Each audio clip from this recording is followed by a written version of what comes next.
나흘째 장맛비가 이어지면서 절개지에서 떨어진 바윗돌이 주택가를 덮쳤습니다. 다행히 인명피해는 없었지만 주민들이 긴급 대피하는 소동이 빚어졌습니다. 고군산군도 연결 도로가 내일 부분 개통되면 관광객들이 몰리고 개발 수요까지 늘면서 수많은 문화유적들이 위기를 맞을 것으로 보입니다.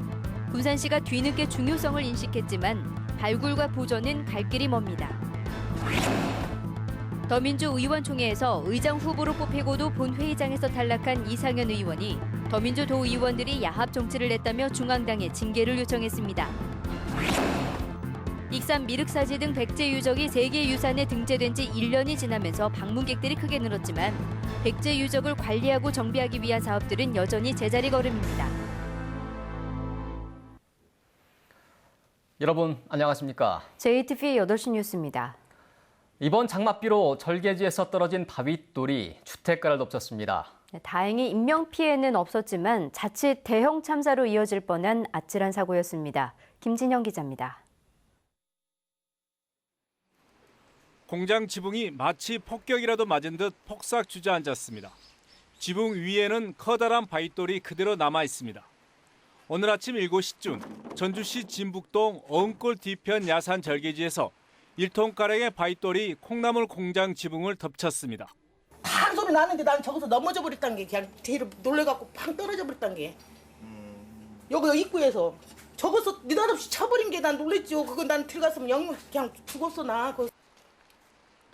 이곳에는 일가족 5명이 있었지만 바윗돌이 공장 쪽으로 떨어져 인명피해는 발생하지 않았습니다. 절개지 바로 아래쪽에 있는 5가구의 주민들은 경로당으로 긴급 대피했습니다. 낙석 위험이 있으니까 여기 경로당이나 잠시 그쪽 피해는 했다가 주민들은 수년 전부터 붕괴 위험이 높다며 전주시의 대책을 요구해 왔습니다. 여기가 절개지가 돼 있어가지고 절벽이지 않습니까? 보시다시피 이게 절벽인데 치마작용으로 해가지고 점점 가면 갈수록 수년 전부터 조금 했던 것이 지금 이런 상황이 났지 않았는가 생각을 하거든요. 전주시는 그러나 지난달에서야 이곳을 붕괴 위험 지역으로 지정했습니다. 5가구를 이주시키고 낙석을 막기 위한 보강 공사에 62억 원이 필요하지만 아직 사업비조차 확보하지 못했습니다. 위험하니까 그거에 대해서 이제 조치를 하기 위해서 재난안전본부 그쪽으로 이제 국가 예산도 신청하고. 전주시는 내년 말까지 사업을 마무리할 계획입니다. 소 잃고 애양간을 고치는 뒷북 행정에 주민들만 불안에 떨고 있습니다. JTBC 뉴스 김진영입니다. 나흘째 이어진 장맛비로 농작물과 주택 침수, 도로 사면 유실 등의 피해가 잇따르고 있습니다. 전북 재난안전대책본부는 이번 장맛비로 전주와 완주 등에서 주택 4채가 물에 잠기고 농작물 10.1헥타르가 침수 피해를 입은 것으로 집계했습니다. 또한 토사 유입 등 도로 피해가 4건, 가로수 쓰러짐과 선박 침수 등의 피해가 발생했다고 밝혔습니다. 고군산군도는 선사시대부터 해상교통의 요지로 수많은 문화유적이 남아있는데요. 이 유적들이 오랫동안 방치되면서 일부는 이미 훼손이 되고 있습니다. 당장 내일 고군산군도 연결도로가 부분 개통되면 관광객들이 몰리고 개발 수요까지 늘면서 더 큰 위기를 맞을 것으로 우려됩니다. 먼저 하원호 기자가 보도합니다.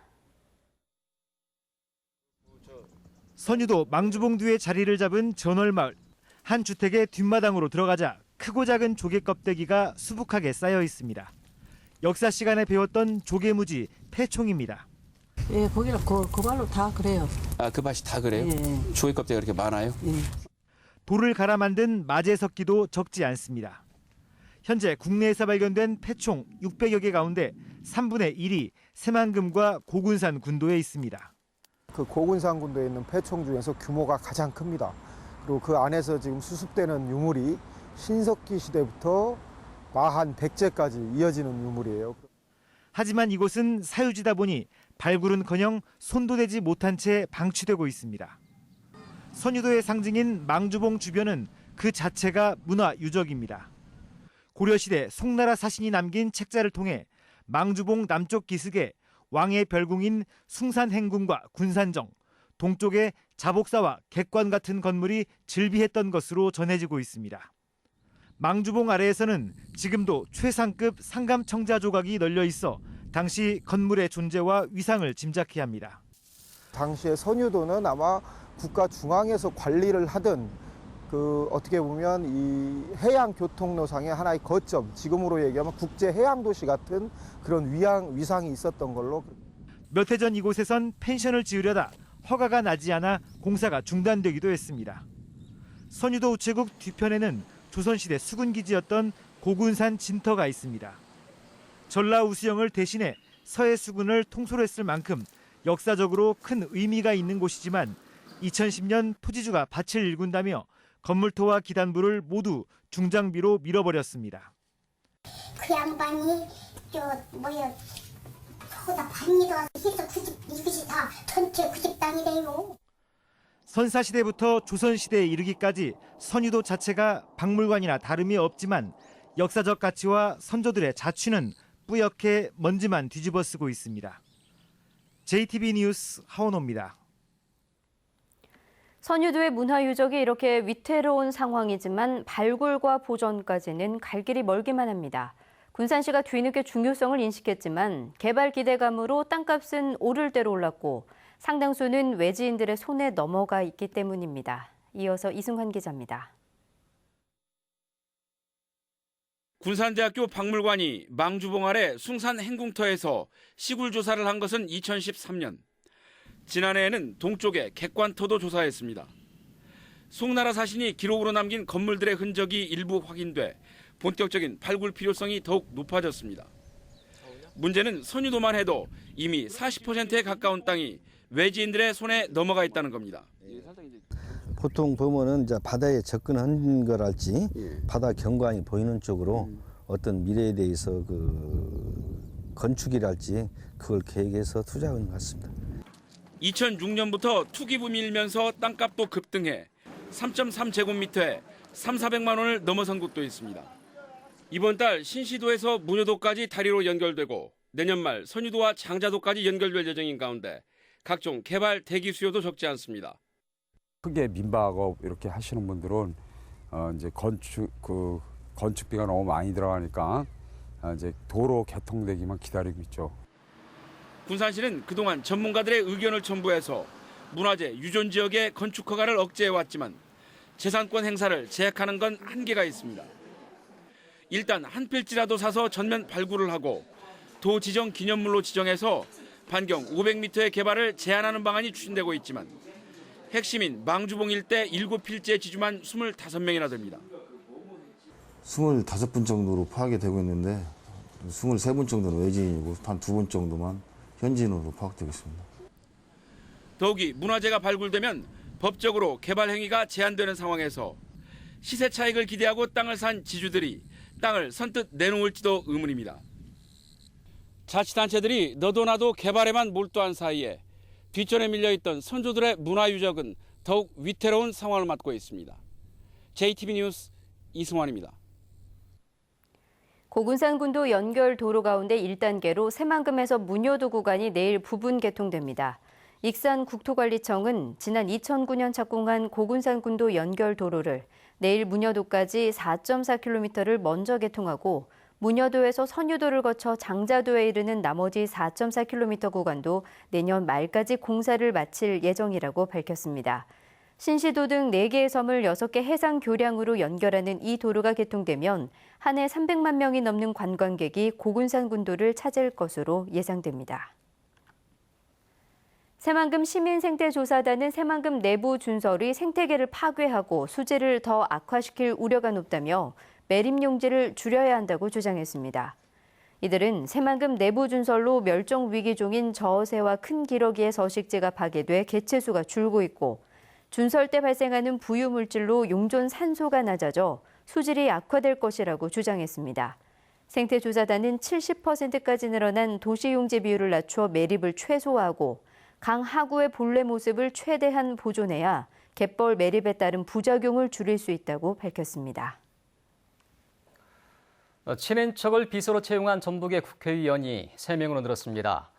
정동영, 조배숙, 안우영 의원 등 모두 3명입니다. 이 가운데 조배숙 의원과 안우영 의원은 친인척을 면직하기로 했습니다. 정원익 기자가 보도합니다.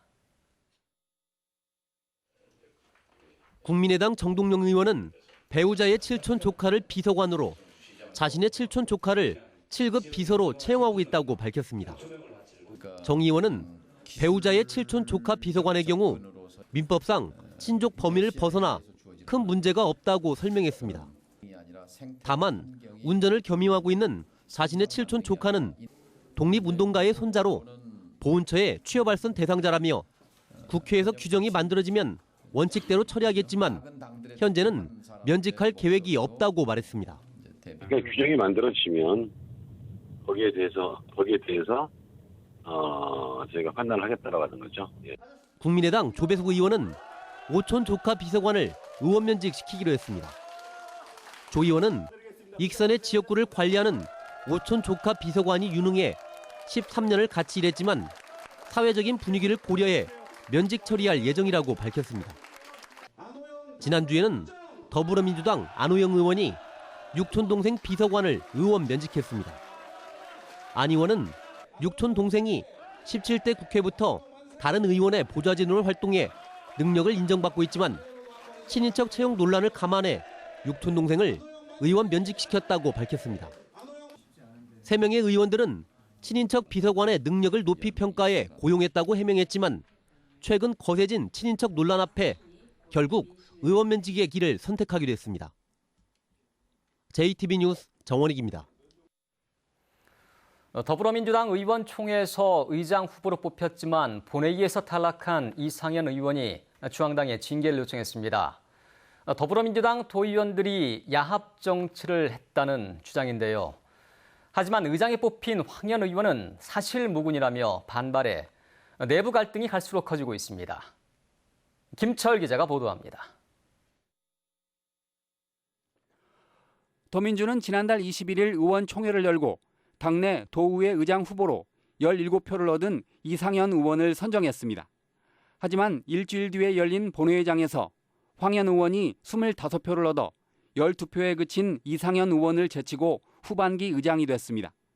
의장직에서 탈락한 이상현 도의원이 더민주 중앙당에게 더민주 소속 도의원을 징계해달라는 징계 청원서를 냈습니다.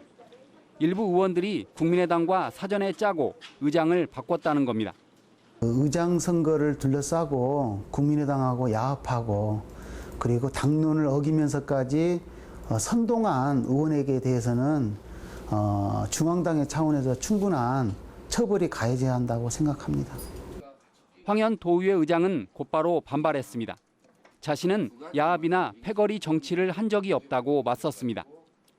저는 기본적으로 패거리 정치나 야합 정치를 저는 거부합니다. 저는 당에서 어떤 조치를 취한다면 저는 당의 의견을 존중할 그런 생각을 갖고 있습니다. 중앙당의 처벌은 힘들 것으로 보입니다. 황현 후보를 찍은 도의원을 찾아내려면 필적 감정을 펼쳐야 하지만 현실적으로 쉽지 않습니다. 타당한테 강자라도 우리 당 사람이 의장이 되잖아요. 이게 또 참 이게 해당이라고 해도 뭐 하기도 하고 그지만 이게 참 망신이죠. 의원총회에서 뽑힌 후보를 본회의장에서 바꿔 웃음거리가 된 더민주가 이번엔 중앙당 징계를 받게 됐지만 실제 처벌이 쉽지 않기 때문에 당내 갈등만 커질 것으로 보입니다. JTB 뉴스 김철우입니다. 전북도의회 이도영 의원이 친형이 폐기물 처리업체 대표로 일하는데도 상임위를 환경복지위로 배정받아 이권 개입 논란이 일자 전북도의회 황현 의장이 국민의당에 개선을 권고했습니다.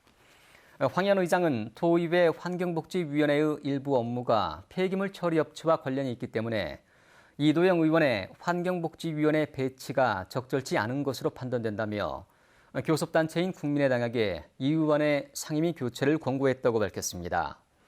국민의당은 이번 주에 의원총회를 열고 이 의원의 상임위 교체 여부를 결정하기로 했습니다. 전주시의회 후반기 의장단과 상임위원장을 더불어민주당 의원들이 모두 차지할 것으로 보입니다. 전주시의회 전체 의원 34명 가운데 22명으로 과반수를 차지한 더불어민주당은 의장단과 상임위원장 5명을 선출하는데 9명인 국민의당을 안배하지 않기로 방침을 정했습니다. 전주시의회는 내일부터 임시회를 열어 전체 의원 투표를 통해 과반수 득표자를 의장과 부의장 상임위원장으로 선출할 예정입니다. 송화진 도지사의 측근인 퇴직 공무원이 지난 3월 출범한 통합 전라도체육회의 고위직 간부로 임명돼 논란이 일고 있습니다.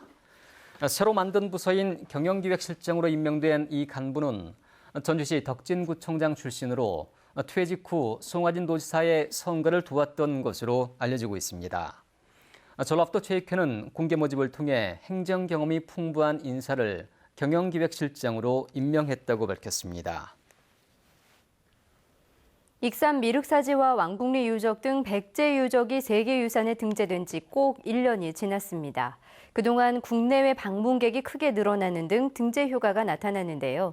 100제 유적을 관리하고 정비하기 위한 여러 사업은 여전히 제자리 걸음입니다. 송창용 기자의 보도입니다. 1년 전인 지난해 7월 독일에서 희소식이 들려왔습니다.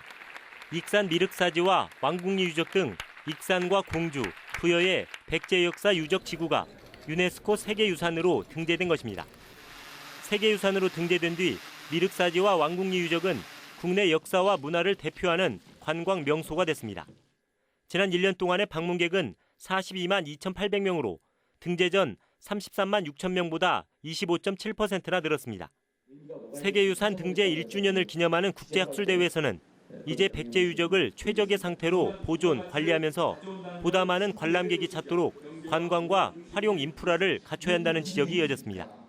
우리는 100제 문화유산의 시대정신을 정립하고 세계인과 공유할 수 있는 미래 가치를 탐색하여야 합니다. 하지만 100제 유적을 관리하고 정비하기 위한 사업은 여전히 지지부진합니다. 2021년까지 3,600억 원을 투자하기로 한 익산 고도보전 육성 사업의 경우 내년도 반영액이 겨우 20억 원밖에 되지 않고 국립익산박물관 또한 제때 완공을 기약할 수 없는 상황입니다. 앞으로 우리의 과제는 남겨진 유산을 어떻게 보존하느냐의 차원을 넘어서 100제 역사 유적지를 어떻게 세계적인 관광 자원으로 발전시켜 나갈 것인가. 100제 유적의 세계유산 등재가 반짝 효과에 그치지 않도록 효율적인 보존과 활용 방안을 적극 모색하고 관련 예산 확보에 더욱 힘을 기울여야 할 것으로 보입니다. JTB 뉴스 송창용입니다. 국도 1호선 구간 중 유일한 왕복 2차로 구간인 정읍 전남 장성 구간 21.3km가 오는 7일 왕복 4차로로 확장 개통합니다. 지난 2005년부터 시작된 4차로 확포장 공사에는 모두 2,500억 원의 사업비가 투입됐습니다. 익산지방국도관리청은 도로가 개통하면 이 구간의 운행 시간이 크게 줄고 호남 고속도로에서 비상 상황이 발생했을 때 우회도로 기능을 할 것으로 기대했습니다. 익산의 한 주택에서 가스가 폭발해 1명이 다치고 주택이 무너졌습니다. 오늘 오전 7시 반쯤 익산시 마동에 있는 63살 김모 씨의 집에서 가스가 폭발해 김 씨가 팔과 다리에 2도 화상을 입고 82제곱미터 규모의 주택이 무너져 소방서 추산 1,600만 원의 재산 피해가 났습니다. 경찰과 소방당국은 김 씨가 사흘 전 이사를 위해 LP 가스통과 가스렌지를 분리했고 사고 당시 가스 밸브가 열려 있던 점을 미뤄 누출된 가스가 폭발한 것으로 보고 정확한 사고 원인을 조사하고 있습니다. 전주지법 형사 3단독은 씨름대회 승부 조작 등의 혐의로 기소된 전북 모 실업팀의 전 씨름감독 48살 권모 씨에게 징역 2년 6개월에 집행유예 4년, 벌금 1,500만 원을 선고했습니다.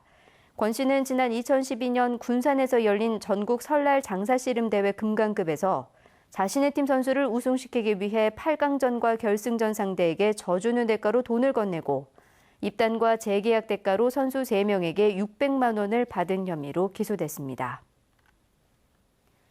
전주 덕힌경찰서는 일부러 차량을 물에 빠뜨리거나 사고를 내 보험금을 타는 혐의로 52살 박모 씨를 불구속 입건했습니다. 박 씨는 지난 2008년부터 최근까지 중고차를 구입해 일부러 물에 빠뜨리거나 교통시설물을 들이받는 수법으로 모두 13차례에 걸쳐 보험사로부터 1억 1,000만 원을 가로챈 혐의입니다. 전북은 오늘 일부 지역에 호우특보가 내려진 가운데 최고 120mm가 넘는 많은 비가 내렸습니다. 이번 비는 수요일인 모레까지 내렸다 그쳤다를 반복한 뒤 점차 그치겠습니다. 예상 강우량은 30에서 80mm입니다. 모레까지 시간당 30mm 안팎의 강한 비가 내리고 강풍이 부는 곳이 있을 것으로 예상돼 주의가 필요합니다. 내일 낮 최고 기온은 27도에서 29도로 오늘과 비슷하겠습니다. 목요일과 금요일에는 비가 소강 상태를 보이겠지만 주말쯤 다시 장마전선이 북상하면서 비가 내릴 것으로 보입니다. 전주기상지청은 주말에는 제1호 태풍 네파닥의 영향을 받을 가능성도 있을 것으로 내다봤습니다.